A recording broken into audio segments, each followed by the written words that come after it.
지금 레인지로버를 타고 목적지인 피닉스 파크로 가고 있습니다. 그래서 오늘은 시승기 플러스 약간 브이로그 형식으로 여러분들께 영상을 전해드릴까 합니다. 그래서 시승기는 제가 지금 타고 있는 디펜더, 그리고 제가 2주 전에 레인지로버 스포츠를 또 탔어요. 얼마 전에 레인지로버 스포츠를 탔었고, 그래서 랜드로버와 레인지로버 패밀리와 가장 이 플래그십 SUV인 레인지로버는 어떤 것들이 좀 다른지 디펜더 오너 입장에서 그런 부분을 중점적으로 한번 말씀드리도록 하고요. 그리고 제가 또 요 세그먼트에서 타봤던 SUV들이 꽤 있습니다. 벤테이가도 타봤고, 뭐 X7이라든지 메르세데스 벤츠 GLS라든지 이런 모델들과 종합적으로 한번 비교해서 오늘 여러분들께 이 레인지로버 P530 오토바이오그래피 롱휠 베이스 모델 5인승입니다.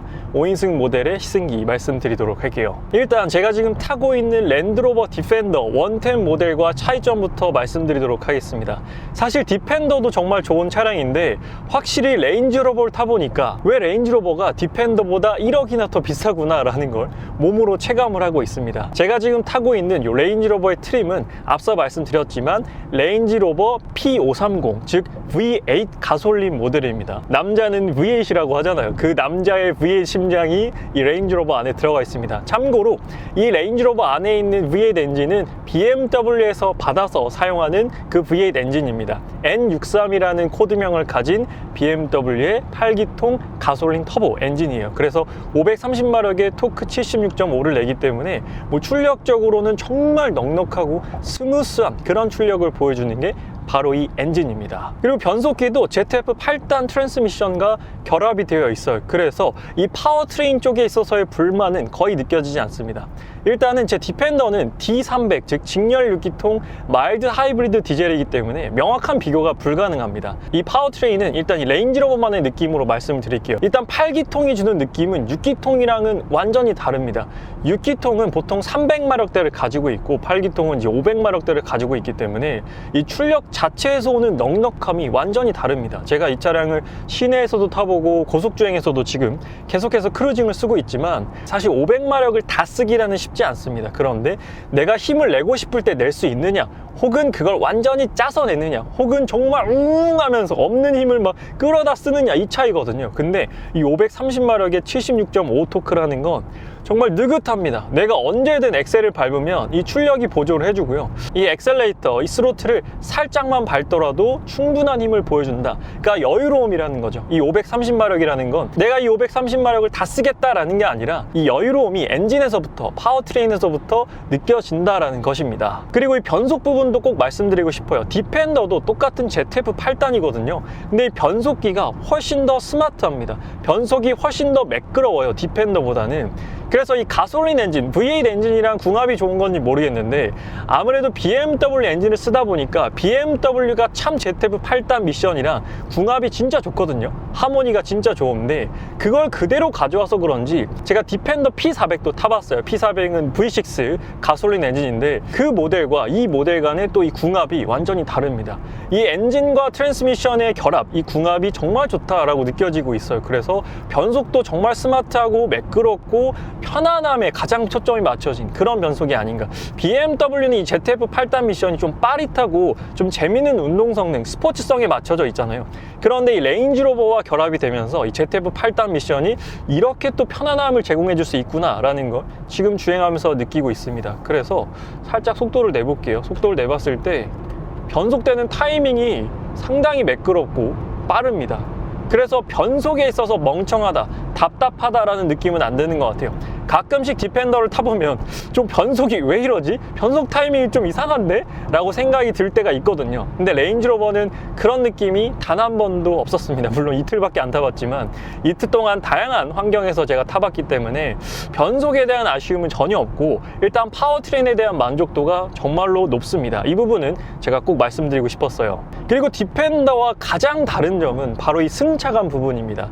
제가 디펜더를 구매할 때 승차감이 좋아서 구매한 것도 큰 몫을 했었거든요. 그런데 레인지로버를 타보니까 와, 디펜더는 승차감이 좋은 게 아니었구나, 약간 그런 걸 체감하고 있습니다. 그래서 확실히 급 차이가 많이 느껴져요. 어떨 때 그러면 승차감 차이가 느껴지느냐, 일단 이 차를 타고 이제 저희 집 주변을 돌았잖아요. 그랬을 때 맨날 제가 디펜더로 가던 그런 구간들이 있는데 방지턱 넘을 때부터 완전히 다릅니다. 느낌이. 디펜더의 승차감은 에어 서스펜션이긴 하지만 생각보다 좀 탄탄하거든요. 그래서 제가 느끼기에는 디펜더의 승차감은 벤츠 GL이나 GLS보다는 좀 탄탄한 편이고요. X7이나 X5보다는 조금 더 부드러운 편입니다. 그래서 그 사이에 있는 게 디펜더의 승차감인데, 이 레인지로버 같은 경우에는 방지턱을 넘을 때라든지 교량과 교량 사이의 이음새를 넘을 때, 그리고 포트홀이라든지 약간의 파인 곳들을 넘을 때 정말 그런 것들을 내가 지나갔나, 물론 운전자는 느낄 수가 있어요. 근데 제가 와이프 어디 내려다 준다고 잠깐 와이프를 태웠었는데 와이프한테 제가 물어봤거든요. 여보, 방금 방지턱 넘었는데 느껴졌어? 라고 했더니 방지턱 지났어? 라고 얘기를 하더라고요. 그때 휴대폰을 보고 있었거든요. 그래서 못 느낀 걸 수도 있는데, 운전자는 사실 눈으로 보니까 방지턱을 넘는구나 라고 느끼는데, 탑승객들은 사실 눈으로 보지 않고서는 몸으로는 잘 못 느끼는 것 같더라고요. 뭐 레인지로버 같은 경우에는 방지턱을 그냥 삭제한다라는 말이 있잖아요. 그런 걸 지금 체감하고 있습니다. 그래서 그 어떤 상황에서도 정말로 안락하고 고저차가 없는 그런 승차감을 보여주는데, 이 큰 둔떡 같은 걸 만나면 물론 레인지로버도 좀 흔들리긴 합니다. 그런데 그 강도에 있어서 훨씬 다른 차량들보다는 매끄럽고 정말 쾌적한 승차감을 제공해준다라는 것이죠. 그래서 랜드로버 안에서, 레인지로버 안에서도 에어 서스펜션을 쓰는 차는 정말 많습니다. 디스커버리, 디펜더, 그리고 레인지로버 스포츠, 레인지로버까지 에어 서스펜션을 쓰는데, 이 4대의 에어 서스펜션 느낌이 각각 다 다릅니다. 이게 좀 신기하죠. 그래서 큰 카테고리로 묶어본다면 레인지로버 스포츠랑 디펜더랑 조금 비슷해요. 의외로 이 둘이 비슷하고, 그리고 디스커버리랑 레인지로버 지금 타고 있는 요게 좀 비슷합니다. 물론 비슷하다라는 거지 똑같다는 게 아니에요. 디스커버리랑 레인지로버는 또 비슷한 느낌이지만 천지 차이예요. 그래서 디펜더랑 레인지로버 스포츠는 좀 탄탄한 그런 느낌이고, 디스커버리랑 레인지로버는 좀 더 부드러운데, 디스커버리는 너무 부드러워요. 너무 부드럽기 때문에 정말 넘실. 저도 그 차를 한 2-3일 정도 시승하면서 약간 멀미가 난다라고 느낄 때도 있었거든요. 근데 이 레인지로버는 멀미 나는 느낌은 전혀 없습니다. 정말 그 세팅을 너무나도 잘하지 않았나 그런 생각이 듭니다. 편안함을 느끼면서도 뭐 롤이라든지 특히 코너링도 디펜더랑 완전히 다릅니다. 디펜더가 이 레인지로버보다 9.7cm가 더 높긴 해요. 전고가 더 높긴 하지만, 이 레인지로버 같은 경우에는 코너를 돌 때 이 차도 사실 전고가 엄청 높고 지금 제가 앉아있는 시트 포지션도 진짜 높거든요.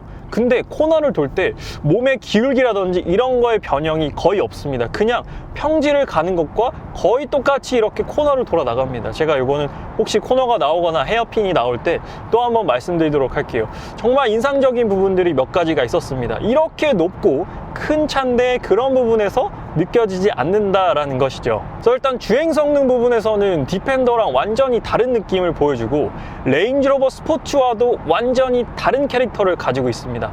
외관도 다르지만 이 실제로 운전해 봤을 때 레인지로버 스포츠와 완전히 다른 성향을 갖고 있기 때문에 정말 레인지로버는 독보적인 SUV구나 라는 걸 깨닫고 있습니다. 그래서 GLS나 X7이랑도 제가 느끼기에는 확실히 한 세그먼트 위에 있다라고 느껴지고 있습니다. 제가 벤틀리 벤테이가도와 2-3일 정도 시승을 했었는데, 벤테이가와의 차이점을 말씀드리면, 벤틀리는 기본적으로 약간 레이싱 DNA를 가지고 있습니다. 그래서 뭐 컨티넨탈 GT라든지 플라잉 스퍼 이런 걸 타보더라도 생각보다 약간 레이시한 느낌을 가지고 있거든요. 물론 쇼퍼 드리븐의 성향도 갖고 있지만 오너 드리븐을 해보면 되게 레이시한 느낌을 갖고 있습니다. 그게 또 롤스로이스와는 약간 차별화되는 벤틀리만의 특징인데, 그래서 그런 벤틀리 브랜드가 가지고 있는 특징이 벤테이가에도 그대로 고스란히 들어가 있습니다. 그래서 레인지로버와 벤테이가는 또 다른 느낌이에요. 그래서 편안한 느낌으로 본다면 레인지로버 쪽이 조금 더 편안하지 않나라고 생각이 듭니다. 그리고 포르쉐 카이엔도 있잖아요. 포르쉐 카이엔이랑은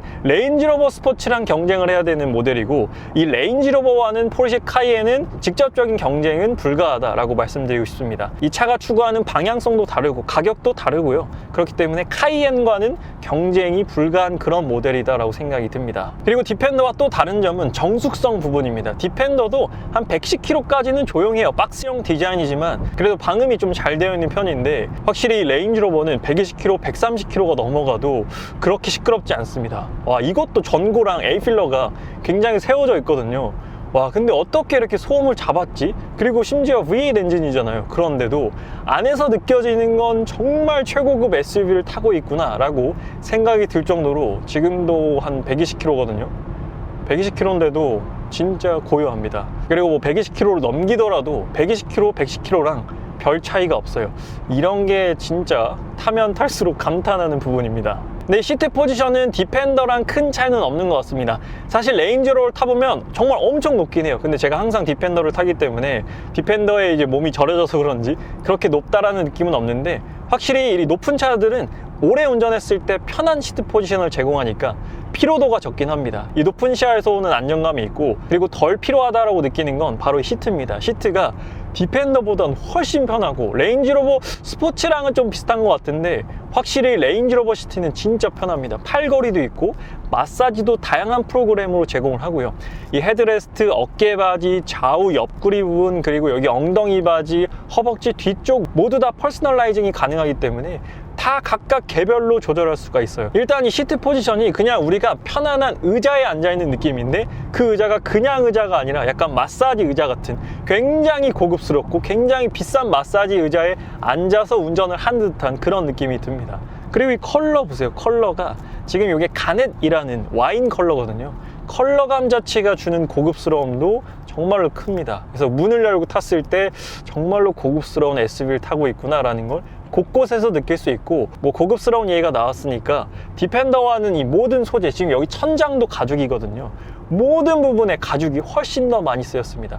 디펜더도 가죽이 나쁘지 않거든요. D300 같은 경우에는 높은 가죽이 들어가 있는데도 불구하고 지금 레인지로버에는 세미 아닐린 가죽이 들어가 있습니다. 그래서 나파 가죽이라든지 그런 뭐 메리노 가죽보다도 좀 더 위에 있는 훨씬 더 연질에 되게 부드럽고 만졌을 때 정말 부들부들한 마치 살결 같은 그런 느낌이 드는 정말로 고급스러운 뭐 마이바흐라든지 이런 모델들에 들어가는 세미 아닐린 시트가 적용되어 있습니다. 그리고 이 차량은 롱휠 베이스 모델입니다. 지난번에 제가 스탠다드 휠 베이스, 즉 숏바디 시승기를 전달드렸는데 숏바디보다 전장이 20cm가 길어요. 전장이 딱 휠 베이스가 길어졌습니다. 그래서 전장은 또 디펜더보다 23cm가 더 길어요. 그러니까 5.3m 정도 되는 겁니다.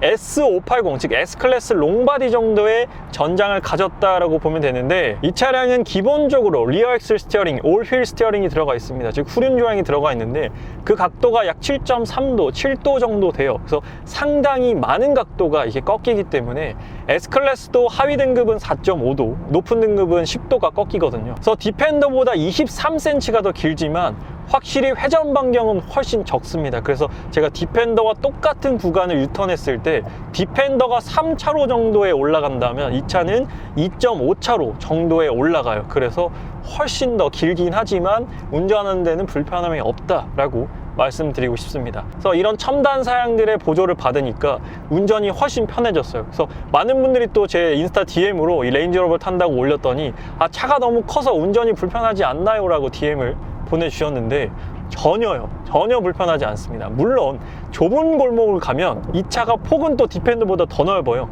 2m가 넘는 폭을 가졌습니다. 그래서 좁은 골목을 가면 당연히 불편하죠. 불편하고 또 훨씬 더 조심스러워지고 그런 느낌이 있지만 고속도로나 일반 도로를 다닐 때는 불편함 전혀 없습니다. 진짜 편해요.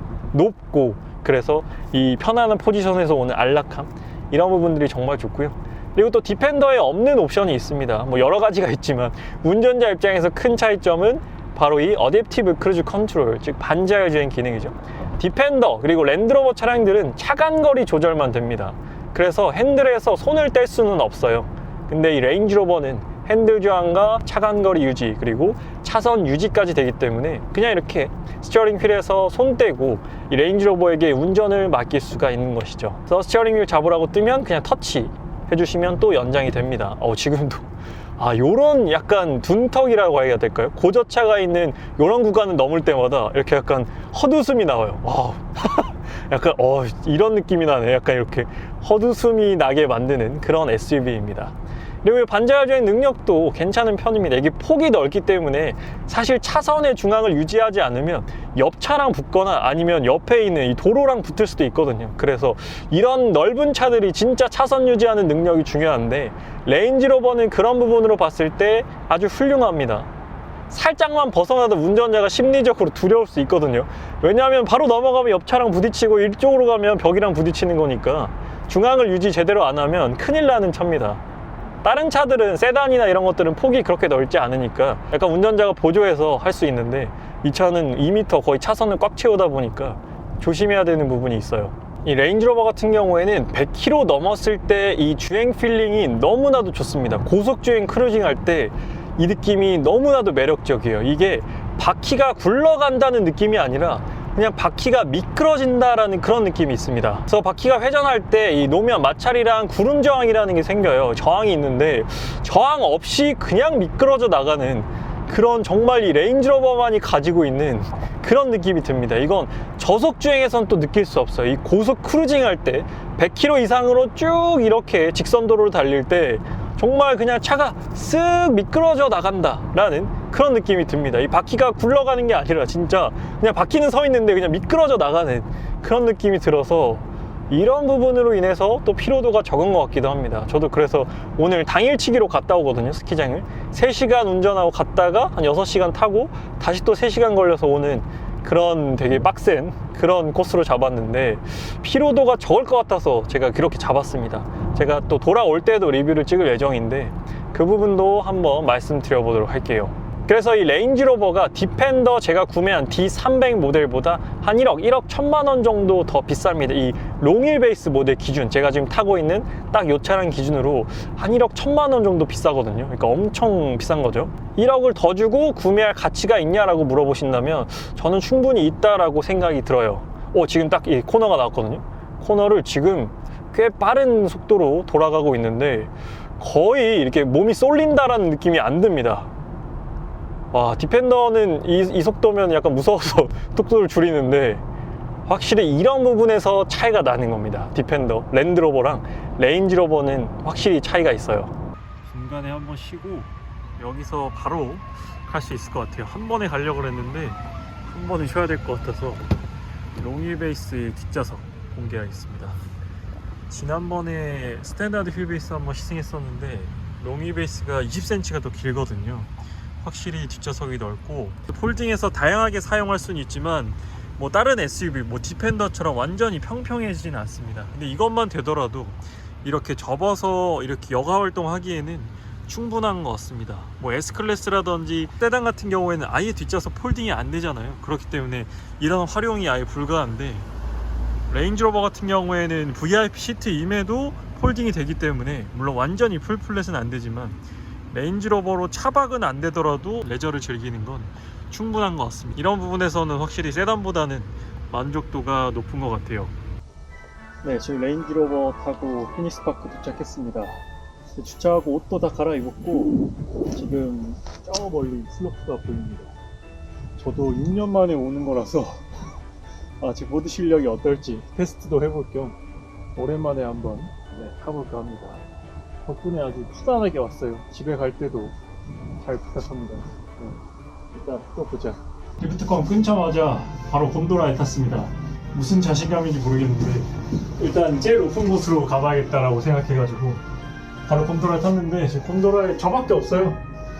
주차장엔 차가 꽤 있었는데 곤도라 타는 사람은 생각보다 없네요. 그래서 운 좋게 지금 혼자 곤도라에 타고 올라가고 있습니다. 잘 탈 수 있을지 모르겠는데 모르겠네요. 무서워요. 좀 무섭기도 하고 좀 현금에서 준비 운동을 하고 탔어야 된다 싶기도 한데, 또 넘어지면서 보호대 찼거든요. 무릎 보호대랑 엉덩이 보호대 다 찼기 때문에 넘어지면서 또 익히는 거죠. 안 넘어질 수는 없다고 생각합니다. 오랜만에 타는 거라서 넘어지면서 배우려고 하고 있어요. 그래서 보드복은 이번에 새로 맞췄습니다. 위에 아래 장갑까지 다 카레타라는 제품으로 맞췄고, 헬멧 원래 있던 거고 오클리도 이번에, 이 고글도 이번에 새로 맞춘 건데, 보드복도 새로 맞췄으니까 제대로 한번 이번 시즌은 타보려고 하고 있습니다. 피닉스파크 정상 엔진라인에 오는 것 같아요. 진짜 오랜만에 오는 엔진라인인데 이제 바인딩 채우고 내려가 보도록 할게요.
레인지로버를 이틀간 타면서 레인지로버를 좀 더 제대로 느껴보는 시간을 가졌습니다. 지금 몇백 킬로를 타면서 레인지로버의 다양한 매력을 느껴봤는데요.